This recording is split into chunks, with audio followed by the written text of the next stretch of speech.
they have the original, and then when, if there's approval tonight on the applications, once final approval happens, then they'll take the documents to the recorder's office and forward them together. Gotcha.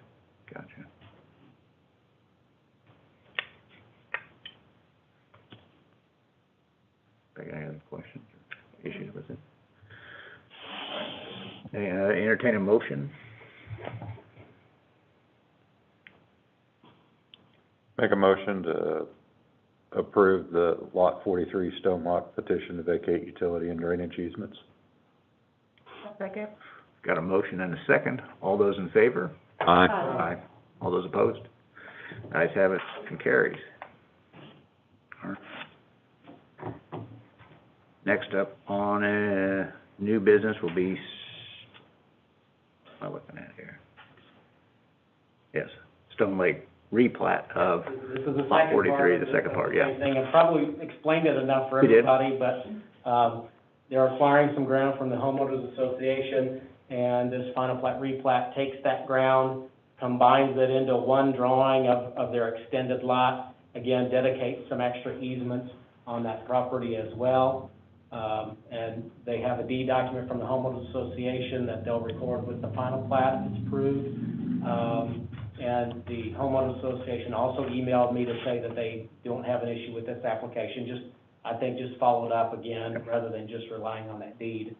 So, staff would recommend approval of this final plat replat of Stone Lake Lot 43, with two conditions: one, revisions to the final plat if necessary, and then two, that the plat's recorded within a year. I believe that they'll probably turn around and record that within a matter of weeks, so then they can move forward with their swimming pool job. Got it.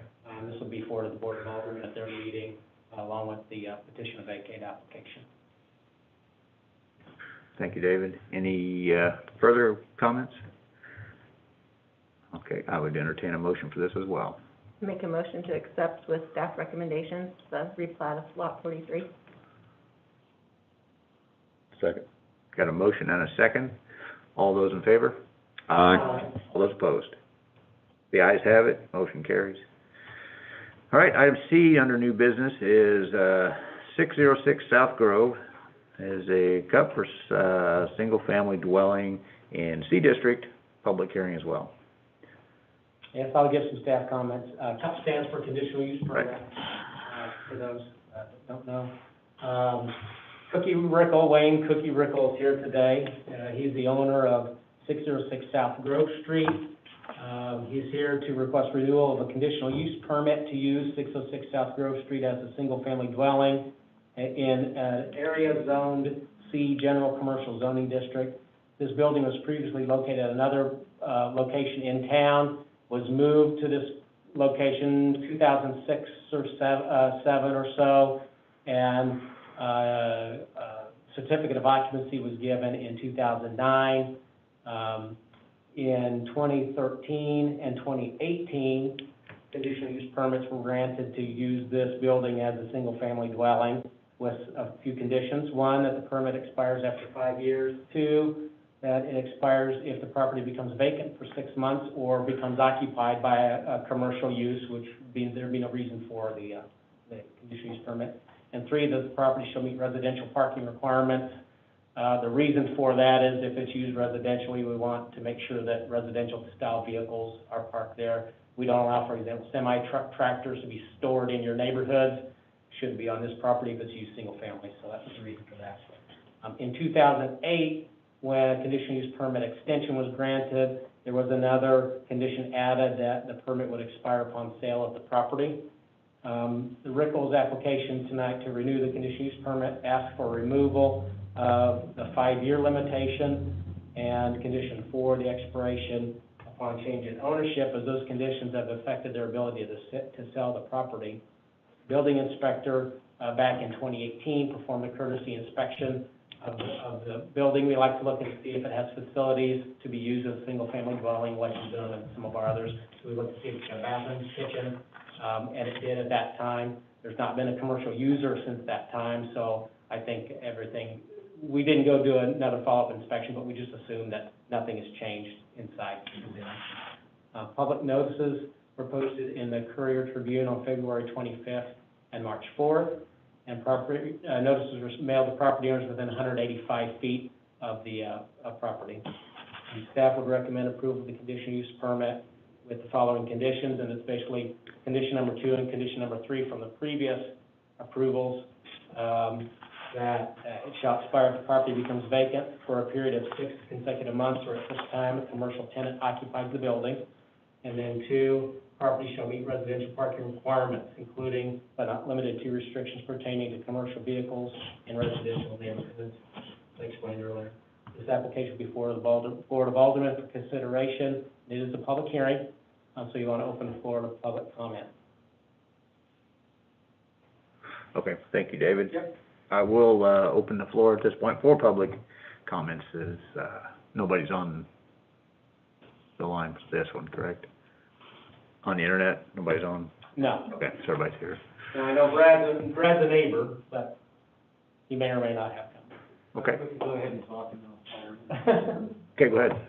First of all, I apologize, I don't hear very well. Sure. So I'll just, explain to you my situation there with the property. I'm a horrible landlord. I think I know how to make pizza, but I'm not for sure. I've had the property sold twice, for residential, and the conditional permit deal came up. What I feel is, and the reason I've held on to that property for so long, because I've gotten rid of everything around it, is I think what's going to happen in the future is, someone's going to want the house and want the fourplex that he owns, and then possibly Mr. McIntyre's house, tear them down and build something next to CVS property, which I think would not be ideal, but no bank is going to loan money on the way that it's set up now with conditional permit that runs out in a couple, 3 years. So if I could get it, I'd appreciate it if I could get it back to residential and get the property sold. And then when that person does come and want it, then the city could approve it then to put it commercial, which all that whole triangle is. Anyway, I appreciate everything and Okay, thank you. thanks. Thank you. Got anything?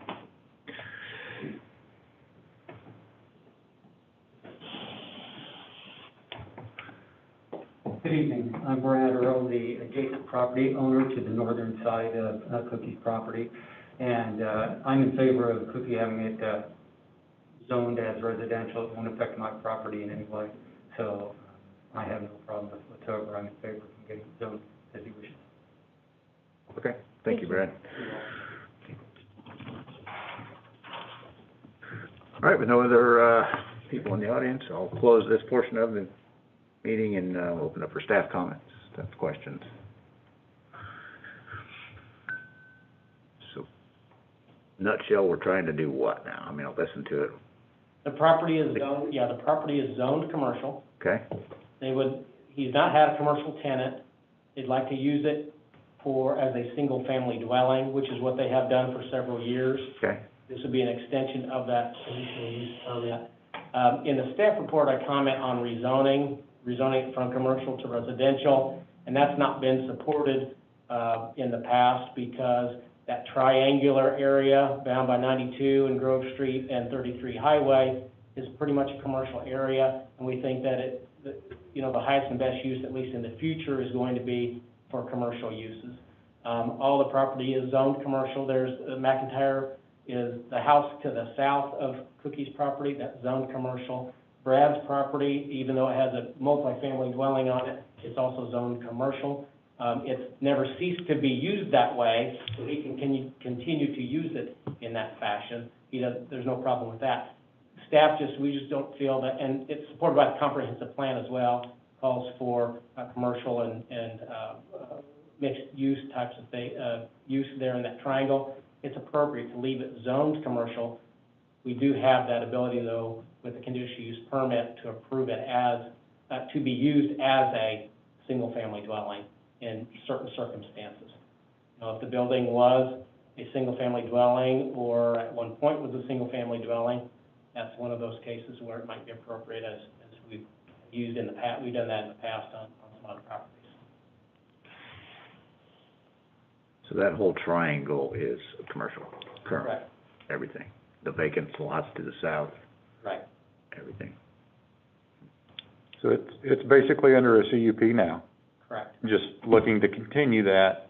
The big difference is we want to eliminate the 5-year, having to redo it every 5 years, Correct. as long as residency is maintained. Mm-hmm. And I don't remember the other thing. Yeah. There was one other thing. Yeah, the fourth one would be, to remove the condition that On if he the- sells the property, right. then that conditional use permit expires, and so that would mean the new owner would need to go Right. back through a process. Which they would not need to if we take this out, right? Correct. Okay, so now my next question is, we pretty much did this on a house just up here, 2 blocks up, 6 months ago? It didn't have those to it, did it? Correct, it did Okay. not. Okay. So it will stay commercial with, a CUP for it to remain residential To be used as a single-family dwelling. until Until forever. it's until Until it's it's- converted okay. to a commercial use. So the 6-month clause goes away too? 6 months? No, they can that would still remain. That would still remain? That would still remain. Okay, so if somebody uses that a rental, Mhm. and it's set in 6 months, and they're gonna come back to us As commercial. to have to get it back to Because- residential? Yes, Okay. Gotcha. or reapply for Okay, a follow-up conditional use. permit. Right, Yeah. yeah, Yes. Okay. that's what I meant, yeah. to me. Okay. Nope, Kathy? clear to me. So what if someone tears down the house and decides they want to build a house there? For some reason, I mean, that seems, I agree, it seems perfect for commercial, but what if they're like, oh, I want to tear it down and put a residential house there? Will that also terminate the? I think that would be an issue for a future owner, because the conditional use permit being applied is because this structure Building. Okay, was a single-family dwelling. If it's torn down, then you would think that it's being torn down because it's going to become a commercial use on that property. The Gotcha. conditional use permit goes away if it's not used as a residence for 6 months consecutive. right, if So- they tore down the structure, then it wouldn't be being used as there would be 6 months forever, basically. You couldn't ever move back into the house if you tore it down. First, Or is it applied to the conditional use permit applies land? to this building, yeah. Yeah, to the Applies building, this not the building. land. I guess that's my question, I guess. Yeah. The building, not the land. Correct. Okay. Yes, okay. And by doing this, we preserve the ability for it to continue to stay commercial property Yeah, by doing that. Okay. because we're not rezoning the property, so it keeps the C commercial zoning. Okay. Gotcha.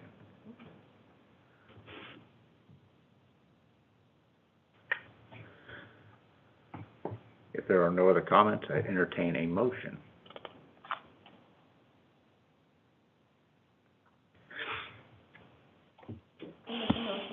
Renew the conditional use permit for single-family dwelling in the C commercial district with, staff comments. Second. Got a motion and a second. All those in favor? Aye. All those opposed? The ayes carry. Passes. On to... That's it. All right, old business. Giambalvo sign. They pulled a permit, we have issued a signed permit for that It's structure. in like 30 days, and then they gotta tear it down or move it. 30 days. I'll have to check the dates. That's on behalf of Chuck Davis. Okay. It's still sitting there, just, so you know, I drove by just a minute ago.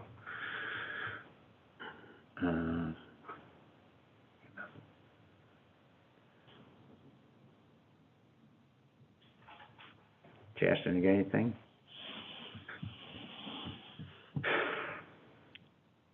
Looks like your occupancy permits are down. Would we run out of houses to sell? I thought that we might kind of keep continuing, but yeah, it seems like they are a little bit down. We've not run out of houses. We do have some open permits out there. I think we'll see a couple of plats come through before too long for some new lots. Or else we will start. What's the progress on the bridge? I know we're still trying to get right of way from the adjacent owners. Who? Really? I don't know the total status, but I don't think we have, well, we may not have all four corners at the interchange yet. But I know they're closer. MoDOT did file condemnation for those properties in January, I believe. But that doesn't mean that they can still not negotiate to clarify that before it goes to the judge. I thought that'd been done already. I think the letting date was moved to May. Right now it's in May, so it gives a little bit of time to try and get the right of way cut.